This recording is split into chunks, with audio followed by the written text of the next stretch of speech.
Salam alaikum wa rahmatullahi wa barakatuh. Bonjour à tous. Bienvenue une autre fois. Après d'entrer la leçon d'aujourd'hui, on va donner une petite résumé pour la dernière vidéo de la fiche de lecture Antigone. Donc, dans la dernière fois, on parlait des fiches d'Antigone. Par exemple, le titre, le genre, le siècle, la biographie de l'auteur, date d'écriture et date de présentation. يعني في الفيديو السابق تحدثنا عن أمور مهمة ويلزم طالب أو تلميذ السنة الأولى بكالوريا معرفتها وحفظها على ظهر القلب، لأنها بسيطة وجد سهلة وفيها نقطة وما خصكش تضيعها. ديك النقطة راه مزيانة ومصلحتك تحفظها، يعني ما فيها حتى مشكل أنك تحفظ دوك المعلومات، وساهلين وبساط وبزاف. يعني دوك المعلومات راه إجبارية بنادم يحفظهم ويستاهل ديك النقطة. donc dans ce jour-là on va expliquer une autre chose qui est très importante. اليوم غنهضروا على معلومة جد مهمة باش تعرفها على هذه الرواية. اخوان، من بعد ما تطرقنا للفيديو الاول، اليوم غنحاولوا نخدموا على هذه الشوط الثانية اللي هو مهم في هذه الرواية. هي حاول تخدم عقلك شوي وغتفهم بسرعة، وغنطلقوا النقطة بنقطة تفهم على أحسن وجه. يعني شوية الفهم وشوية الصبر غتفهم. غنحاول نبسط هذه الرواية بأبسط طريقة تتفهمها، يعني دمج تعريف الشخصيات بالرواية. Premièrement, قبل ما نبداو، ce roman c'est la suite du mythe d'Oedipe. هذه الرواية هي تتمة الأسطورة ديال أوديب. هذه القصة بادية بمانيوس، عنده جوج وليدات، عنده بنية وولد. الولد سميتو كريون والبنت سميتها جوكاست. تزوجت بواحد الأمير سميتو لايوس.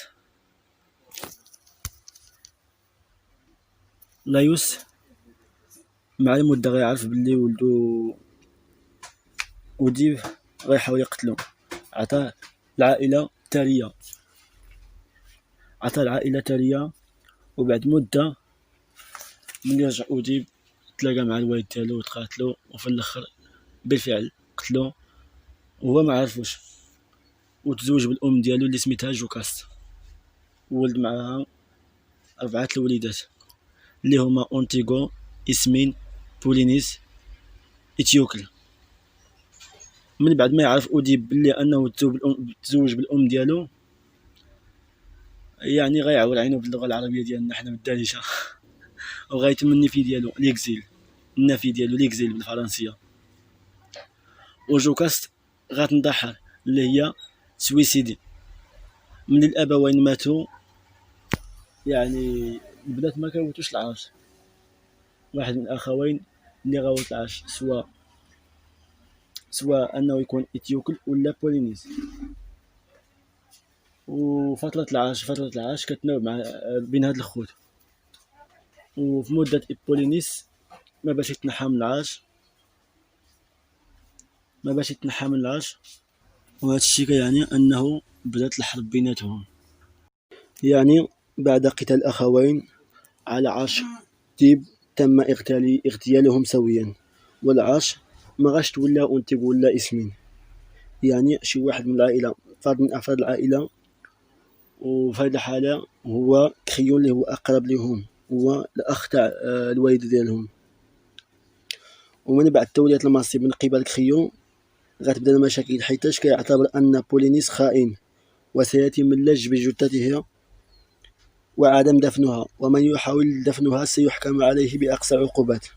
وفي المقابل سيتم تكريم ودفن جثة إتيوكل بكرامة.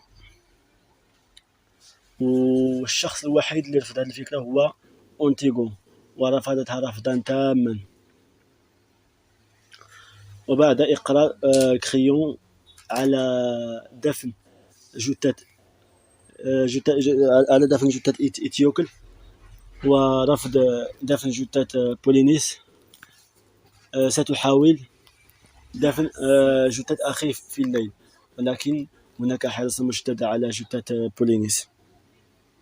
حاولت لكن دون جدوى، وبعد إقرار منها وبعد محاولات إقناع ومناظرة معها لكنها رفضت، بعد إقرار منها عن قرارها وعدم الرجوع عليه، تم حبسها ومعها ابن كريون اللي سميتو إيمون.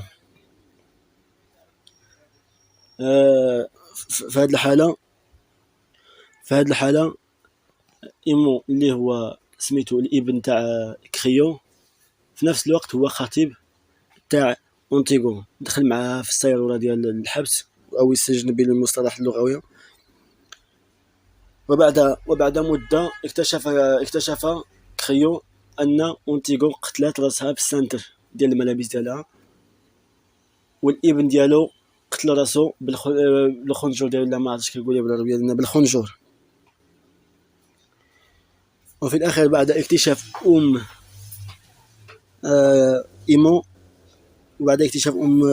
إيمون أن ولات تقتل بطريقة بشعة، حتى هي شنقات راسها. يعني هذه القصة حزينة ولخصتها لكم في هذا الكلام البسيط، ولا ربما واضح شوي كنظن، وغنقولها بالفرنسي ان شاء الله باش تستافدوا، يكون عندكم مصطلحات، واللي كلمات مستعشية شوية نشرحوهم وان شاء الله يكون خير. يعني الإخوان بعد ما شرحنا لي بيرسوناج بدمجها مع الرواية، غنحاول دابا نعطيكم ملخص باللغة الفرنسية، واللي غنوصيكم عليه مزيان هو الفوكابولار، يعني المرادفات بالفرنسية راه مهم في برودكسيون كريت ولا أي حاجة بيتها. Donc la résumé de cette choix, c'est après la suicide de Jocaste et l'exil d'Oedipe, les deux frères Étiocles et Polynice se sont entretués pour le trompe d'Oedipe. بمعنى اللغوي العربي أقصد أن بعد نفي الإكزيل وانتحار جوكاست قام الأخوين بالقتال بينهما بولينيس وإتيوكل، وبعد قتال بينهما ماتوا سويا. والجديد في هذه القصة كما ذكرنا باللغة العربية، كريون لو نوفو روا هو الملك الجديد. كريون le nouveau roi a décidé de donner les devoirs funèbres à Étiocle et le cadavre de Polynice est abandonné à la chaleur. يعني بعد تولية المنصب من قبل كريون أخبر الجميع بأنه سيتم تكريم إتيوكل وتقديم له جميع الخصائص المتعلقة بدفن الميت وإهمال جثة بولينيس. إسوكيل كان إسي أي واحد إسوكيل كان إسي دو لونتيغي سورا بيمي دو مور سول أنتيغون ريفيز سيت سونتونس، يعني أي واحد يحاول دفنها سيتم الحكم عليه بأبشع الأحكام. والشخص الوحيد الذي رفض هذا الحكم هو أنتيغون. Seul Antigone refuse cette sentence et il décide de se rendre la nuit auprès du corps de son frère. وقررت العشية أنها تجي حدا المقبرة ديال خوها باش تدفنو. مي لي غاردو كريون ألون ناريت، هما الحرساء سميتو تاع المقبرة فاش كاين هو، رفضوها. Crayon est obligé d'appliquer le sentence de mort à Antigone après un long débat sur le but de l'existence. يعني بعد محاولات ومناظرات من أجل إقناعها، رفضت وقرر كذلك الحكم عليها بالسجن. Crayon apprendre que son fils Imon est fiancé d'Antigone، يعني الابن ديالو إيمون اللي هو خطيب أنتيغون والابن ديالو سيليسيون انفيرم افيك إل، هو سد معها، يعني دخل معها حتى هي في ناس المحرف فاش كاينه هي في السجن. Crayon découvre enfin Crayon découvre Antigone qui s'y pendait avec sa ceinture et son fils Imon s'ouvre le ventre avec سون إيبي. يعني في الأخير اكتشف كريون أن أونتيغون قتلت راسها بالسانت ديالها، والإب ديالو قتل راسو بالخنجر ديالو، وكذلك في الأخير ماتت زوجته بشنق رأسها.